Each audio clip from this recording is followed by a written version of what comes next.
The following program is brought to you by Cloudcast Media, a podcast leader in developing shows to elevate local brands, local stories, and local storytellers. Cloudcast, bringing ears and minds home.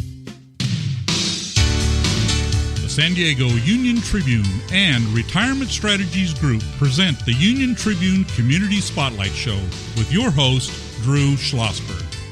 I'm Drew Schlossberg of the San Diego Union Tribune, and we are pleased to have back on our friends from One Love Movement on the air. The founder is with us, Kim Bauman. How you doing, Kim?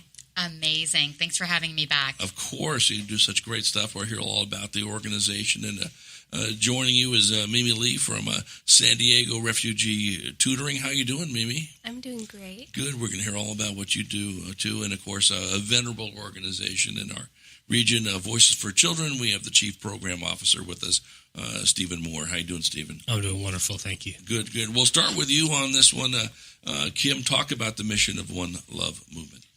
Our mission is really simple. We basically are advocates for social justice, primarily for kids, and that includes anything that we can do event-wise or promo-wise to raise money and to raise awareness for existing causes that are out in the world. Are you focused on a certain type of area at all? Of course, San Diego, because right. I live in San Diego. And then we do have a shelter in India that we've had right. for about, we're going on our 6th year.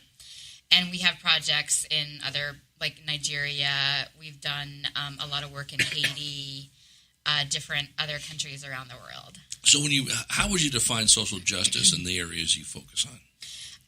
For me, yeah, that's a great question, Drew, because social justice is such a wide right. umbrella. I would say for me, I definitely define social justice as being anything that can help a person live a dignified life.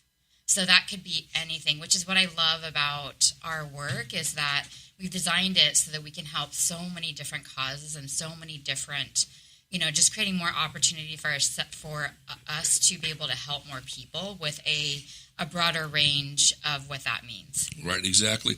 So, Mimi, how long have you been with San Diego Refugee Tutoring?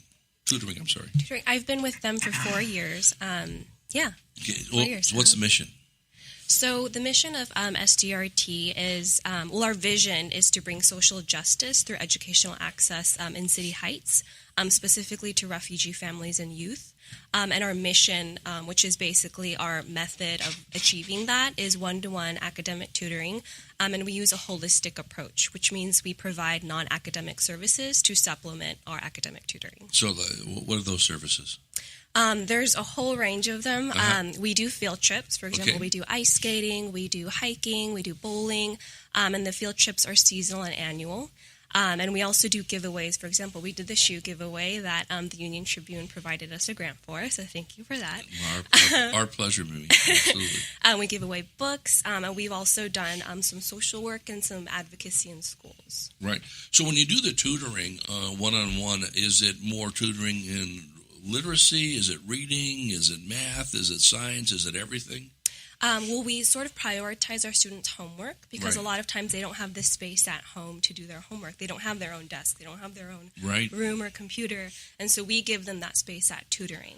So they get the attention on their homework. And then once their homework is done, we have a mandatory 30 minutes of reading. So we have books at tutoring. We have articles for some of the older folks, or older students, I should say.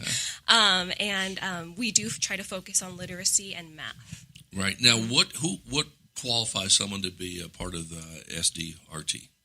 Yes, so we have, it's all volunteer-based, right. So all of our tutors come in from all over San Diego. Sure. So you have to pass a background check through a third-party website. You have to attend an orientation, and then we do ask for a commitment of a whole academic year, if that's possible, once a week. Nice. Because we really try to stress consistency, because it's just really the best for our students.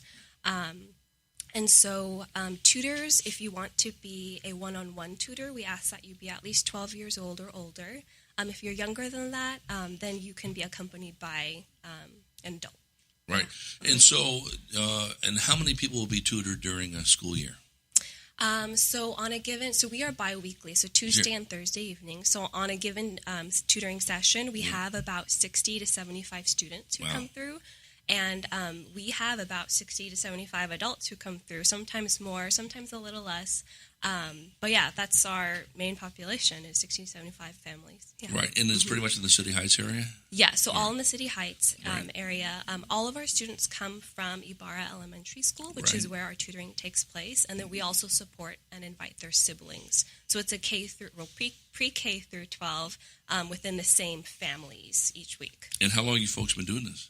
Since 2008, but we became a nonprofit, I believe, in 2016. Oh, that's fantastic. Yeah. Stephen, talk a little about Voices for Children. You guys have been around for a while.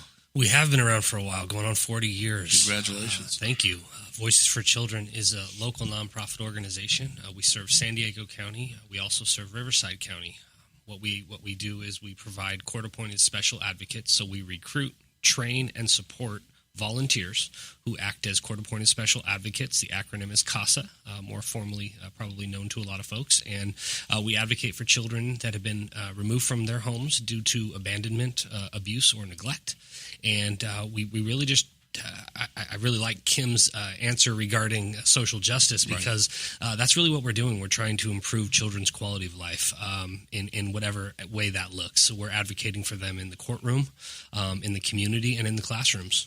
Right. Now, would you work with organizations, such like Promises to Kids or San Diego Center for Children, or a lot of these other wonderful groups that work with people in that space? Absolutely. Our organization, it's the folks who work in foster care and the organizations, it's so critical that we collaborate and that we share resources and that we refer kids. And that's one of the things that we do really well at Voices for Children, is try to get our children access to all of the community resources that are out there, so that they can definitely benefit from everything that's being provided by the community and by these organizations who do what they do so well. Yeah, we've been fortunate enough on our show. We've been doing this. Kim, I'm not sure if I told you the last time. We've been doing this for 12 years now.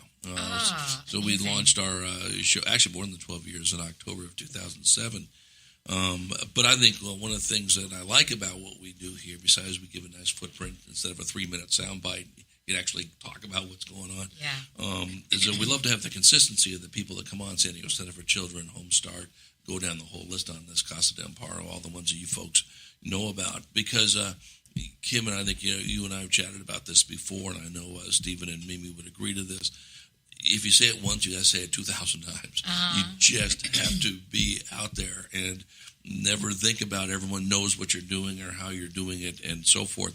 We are chatting with Kim Bauman. She is the founder of One Love Movement, joined by Mimi Lee, San Diego Refugee Tutoring, and Stephen Moore, the Chief Program Officer for Voices for Children on this. So, Kim, tell our listeners, what is the best thing they can do to help support your efforts? Gosh, I would say the best... And ask for money, please, by the way. Yeah. There's nothing wrong with that. Nothing wrong. So, we definitely need money. That's for sure a shameless plug there. Not shameless at all. Yeah, so we operate where our give back percentage is really, really high, and we operate in the sense of to where we give back to support organizations like San Diego Refugee Tutoring, like Voices for Children, like other ones that you've mentioned, Drew, and so. Our number one way of reaching community and creating and building community is through the events that we produce, and we also have our own podcast show. Right. And so it's probably better than this one. No, it's no. Actually, I was like, I need to take Drew to lunch and learn from him. Sure, if you learn anything except the fact that Drew likes to eat food, but that's it. Key to your heart. I love it. Mine too. Yeah. So we for sure. We're a bare bones nonprofit. We're very green. We don't have printers. We don't print stuff if we don't need to. We don't, everything is run very minimally for me, and for us, I should say. And a lot of that comes from so much work that I've done overseas. It's so easy to come back and to have it transform your practices here and be minimalistic here. And so, you know, we're just a huge advocate. We have a far reach. We have a large community. We have, you know, influence to be able to support so many people that are doing great things. And so the more that we get supported in terms of funding, in terms of people, if they have any connections for us, we love connections. We love, you know, getting introduced to really great people that can support, that have, you know, that wear their heart on their sleeve and that really want to make a difference in San Diego. And so for sure, those would be the top things that would help us. Right. What's your website? It's one O-N-E spelled out, right. onelovemovement.org. You know, and one of the things, you know, and I've only come to know Kim actually relatively recently, but and you know, her focus on minimalist doesn't mean that they don't have a minimal footprint. I mean, minimalists can have a huge footprint, and they do, you know, in this area. And we all know how important that is. You know, especially tied to what Mimi's doing at San Diego Refugee Tutoring and what Stephen and his organization, Voices for the last 40 years, have been doing. We know how it transforms families' lives, whether maybe it's the individual that's getting to help it all on this and what it does for their community, because 1 + 1 really does equal 20 in this aspect of it.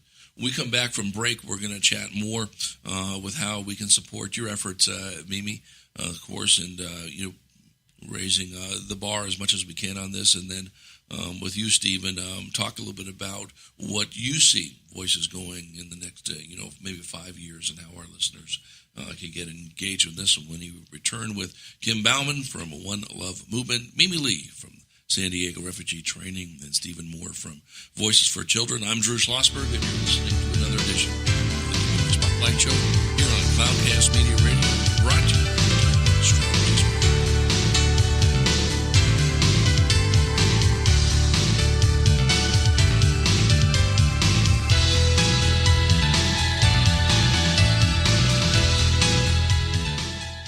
Cloudcast 180. Powerful people, powerful stories, 180 seconds. Welcome to Cloudcast 180. We're here today with the president and CEO of Father Joe's Villages. Welcome to Deacon Jim Vargas. Thank you, Charles. Good to be with you.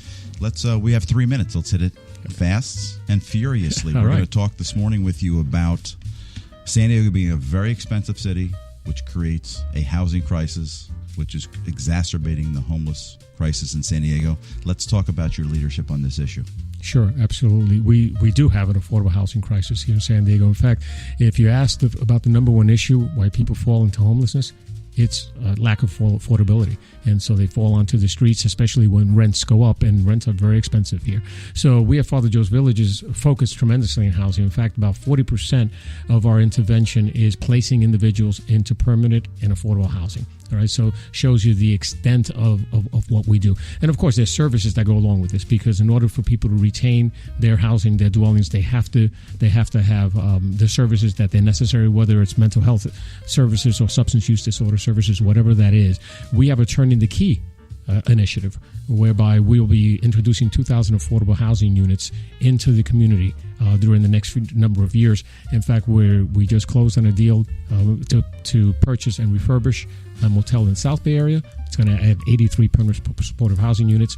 Next week, we'll be closing financially on a groundbreaking that will have 14-story building, 407 units of housing as well, taking about 550 people off the street. So housing is extremely important.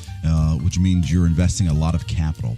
How are you finding that capital to solve the housing crisis in San Diego for homeless folks? 90 to 95% of our funding is public funding. Various sources, whether it be from the state, it be local, county, city, municipality. So most of it is public funding. There's tax credits that are involved there. The capital stack is quite large, actually. So you're finding the land, you're finding the capital, you're changing lives. How are you minimizing the risk of future homelessness for these clients of yours? We're minimizing it through our services. We need to make sure that in order for them to retain the housing, that they receive the services that they need, that are holistic and are comprehensive to their specific needs. That's fantastic. Deacon Jim, in the last 10 years, your organization has taken 11,000 folks from homelessness to a home. So I congratulate you. Any closing thoughts for our audience? No, that's what it's all